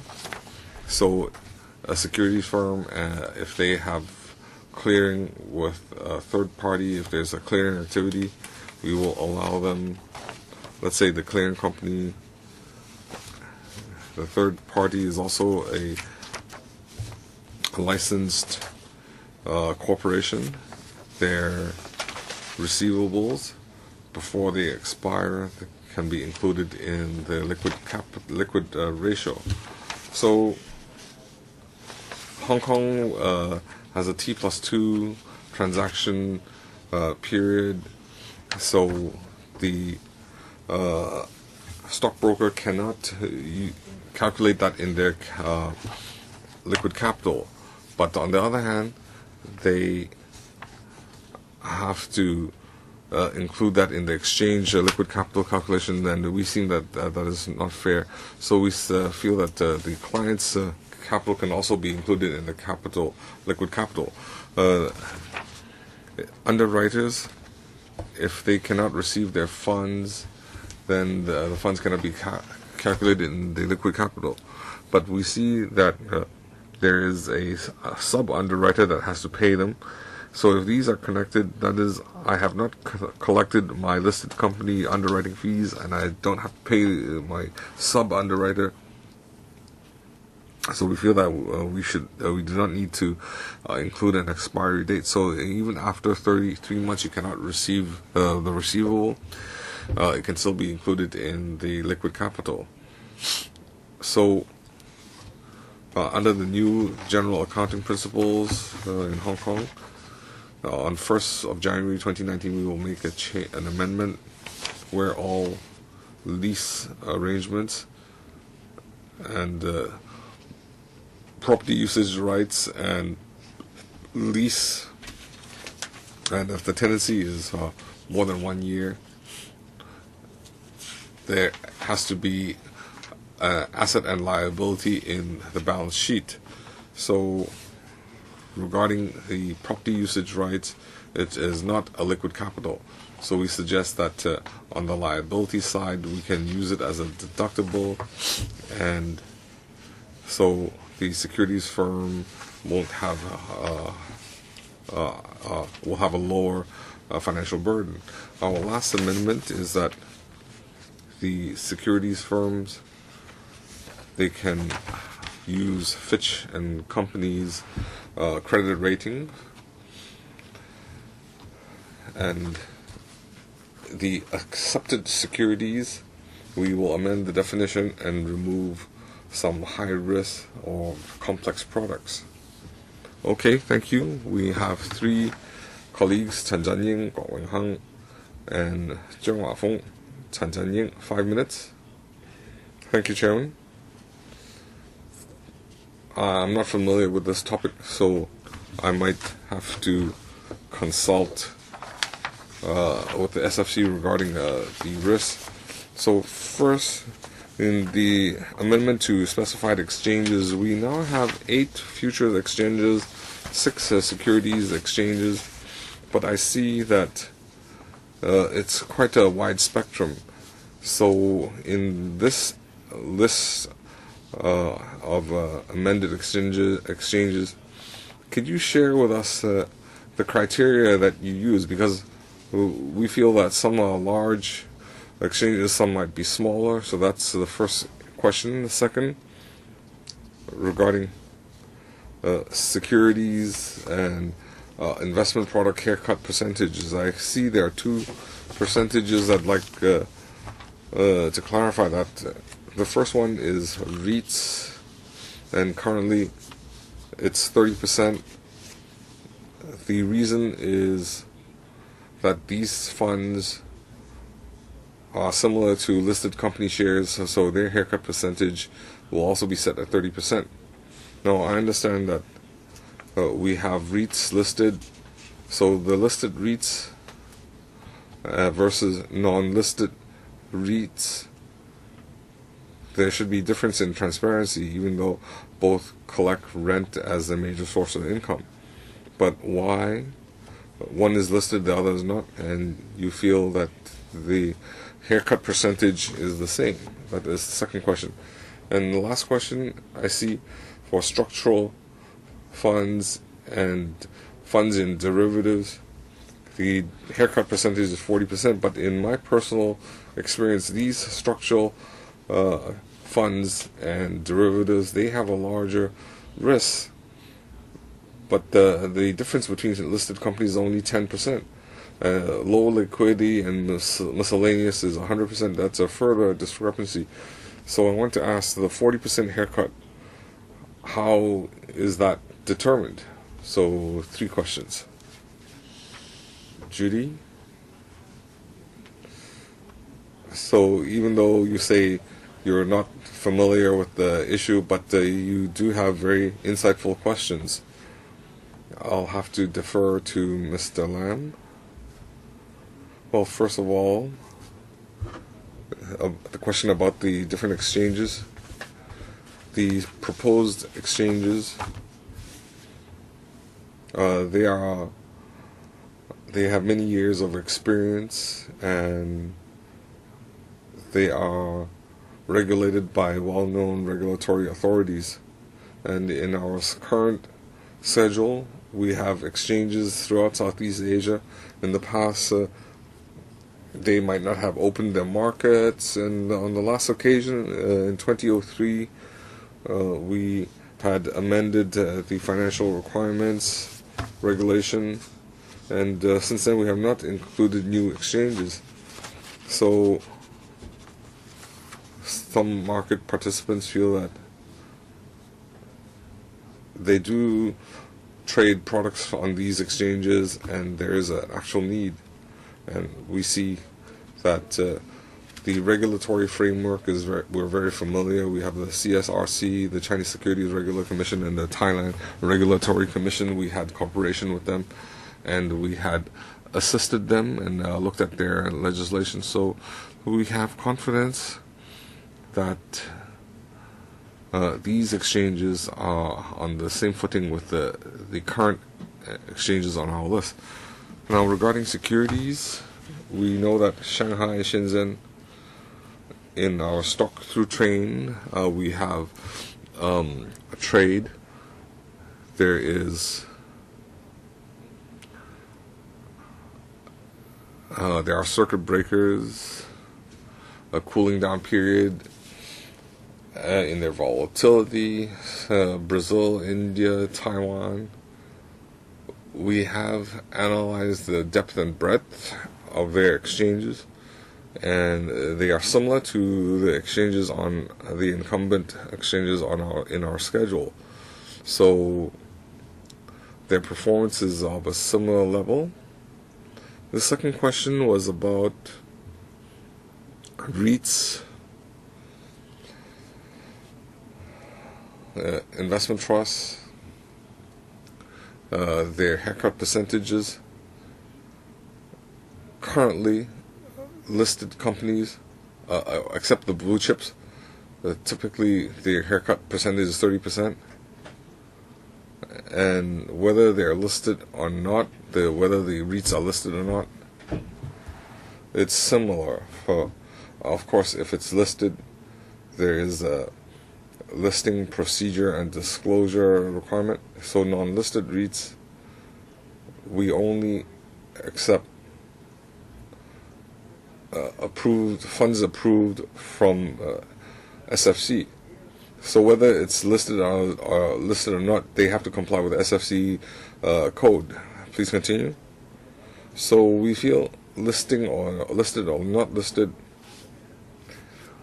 it's not too difference in terms of quality. And the third question was about structural products and derivatives, 40% haircut. In our financial resources regulation, that is the same level. We are just changing some names, so that's why you see these two names now. So the overall risk, we understand it's hard to determine what is sufficient, but these funds are approved by SFC, and there are some definitions and criteria, so they won't have too much consolidated risk. So that's haircut percentage might be sufficient. Mr. KWOK. So details and I understand the technical issues. I support that. You have consulted the majority of the industry. The industry is aware. But I would like to ask some macro questions. You know that mainland is conducting a CDR development. So CDR, how will that impact our financial market? And what kind of impact or threat it will have to Hong Kong's financial hub status? I'd like to hear your view. And Mr. Zheng, I was also concerned about the weighted voting rights. So the company owner, the owner of the company that is seeking weighted voting right listing, Julia. Let me try to answer the non-technical question. The CDR rollout during our Easter holidays, we had announced that, and prior to that, we had been noted that there are a lot of new technology companies on the mainland, and when they list, they go to the US. So we feel mainland investors might not have an opportunity to participate in the economic development routes. So that's why they rolled out the CDR. And what is the impact to Hong Kong? So when they implement that, they choose large market cap companies of more than 200 billion, and under certain conditions they can issue CDRs in the mainland. At the same time, we also have weighted voting rights regime in place in Hong Kong.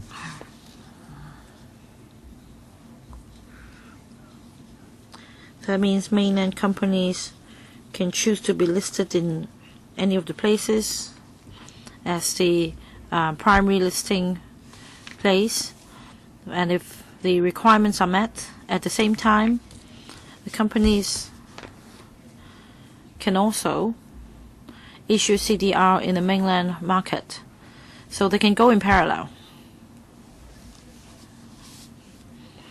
So as far as Hong Kong is concerned,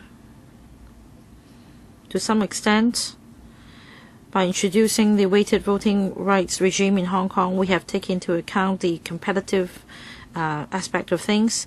We want to allow investors more choices, and that emerging IT companies can also be given more opportunities to be listed in Hong Kong. Whereas about listing or issuing CDR in the mainland is also complementary in nature. I don't see any competition, and not to mention that in the mainland it also has a very high threshold. And about the corporate weighted voting rights, you asked about the progress. The Hong Kong Stock Exchange already announced that a consultation exercise will begin in the second half of this year.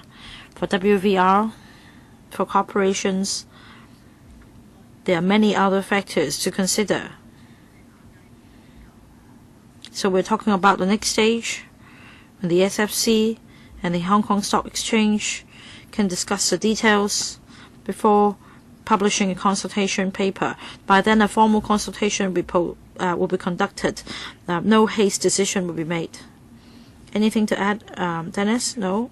Deputy Chair, Mr. Christopher Jiang. Thank you. Chairman, just now Mr. Lam walked us through the proposed amendments to the FRR. Basically, requirements will be relaxed in terms of liquid assets, positions, offshore positions, haircut percentage. All these changes will be incorporated into the proposed amendments to the FRR. It's good news for the securities firms. However, these proposed changes may have a positive impact on larger or multinational corporations. It may facilitate their settlement. For small to medium securities firms, I don't see a lot of benefits in terms of increasing their financial resources. At the same time, there will be restrictions on what a security firm can do, including the introduction of a capital requirement. That is, you need to have a minimum size of capital before doing business, and we have strong views on that. On the one hand, you are relaxing the scope of assets to be included as liquid assets. On the other hand, so you introduce capital restrictions.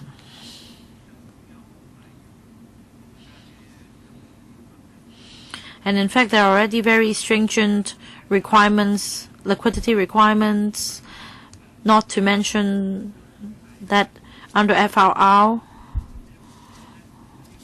we must not divest all the shares with customers, or that the customer must not only hold one kind of stock.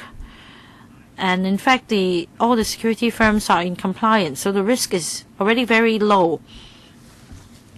So why are you introducing a capital requirement restricting the SME's business? Our sector is very concerned. I'd like to have the view of the SFC. Julia, any idea? Thank you, Chairman. Thank you, Mr. Zhang, for your questions. Indeed, in the past 2 months, we conducted a very extensive unofficial consultation with the sector regarding some proposed guidelines on risk management.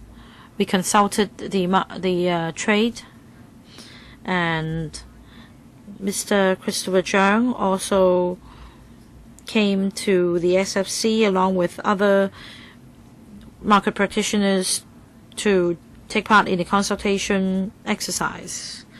I want to make it clear that regarding the FRR, it is part of the subsidiary legislation, whereas for the guidelines, it's a form of guidelines, and when the consultation papers are published, views will be collected, but there may be something in the consultation paper that may cause concern in the industry. That is why we'd like to have some lobbying before the actual consultation. And coming back to Mr. Zhang's point, for example, capital requirement and subloan with banks, there is a proposal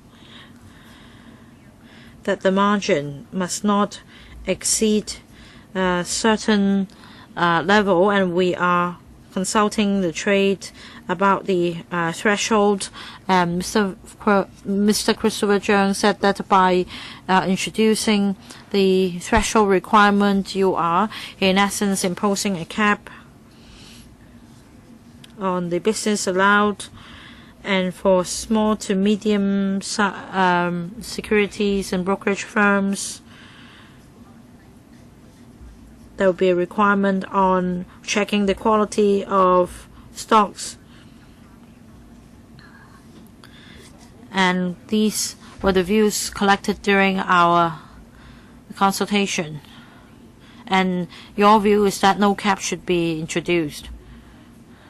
May I also explain that about the proposed guidelines that would be put up for consultation? Such questions will be asked, but they are indicative in nature. It doesn't mean that, for example, if you travel at speed, you receive a penalty ticket.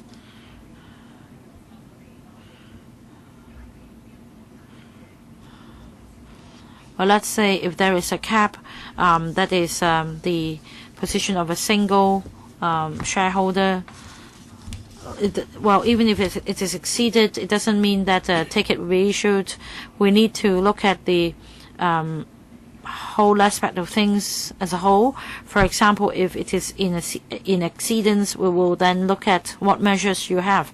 It doesn't mean that your business will come to a halt immediately once it is in exceedance.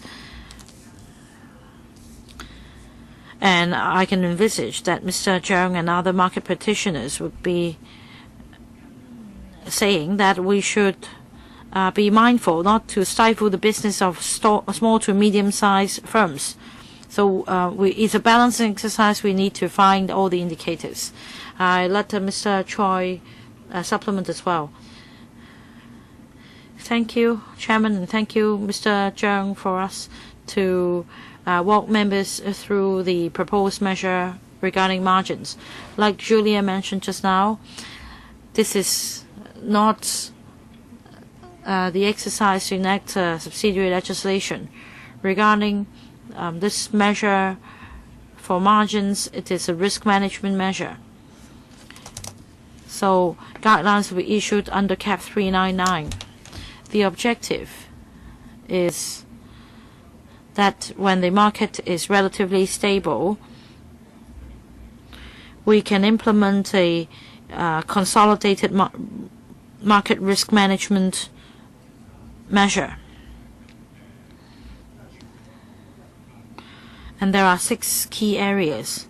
First of all, the total margin and the margin and the available to clients for an individual stock, how much a loan you can offer, what is the tolerable margin level, and stress test. All these are risk management measures. Like Julia mentioned just now, we've just exchanged ideas with the market practitioners. The purpose is to strike a balance between catering for the market's needs and managing risk. And during the formal consultation, you can still offer your views. Well, our meeting is supposed to be adjourned at 12:15, so be quick. You have a few minutes. I think on another occasion I will continue to explore this issue of capital requirement with you. But now I have a question about biotech companies and weighted voting rights. Very soon, companies belonging to these 2 categories will be listed. What about purchase of these stocks? Will collateral be allowed? And about corporation weighted voting rights, well, individuals are permitted, but not corporations. At the moment, there are divergent views in the sector. How are you going to resolve the differences? Very succinct reply, Julia. Haircut percentage, Mr. Lam. We have no plan to give any special treatment to these stocks.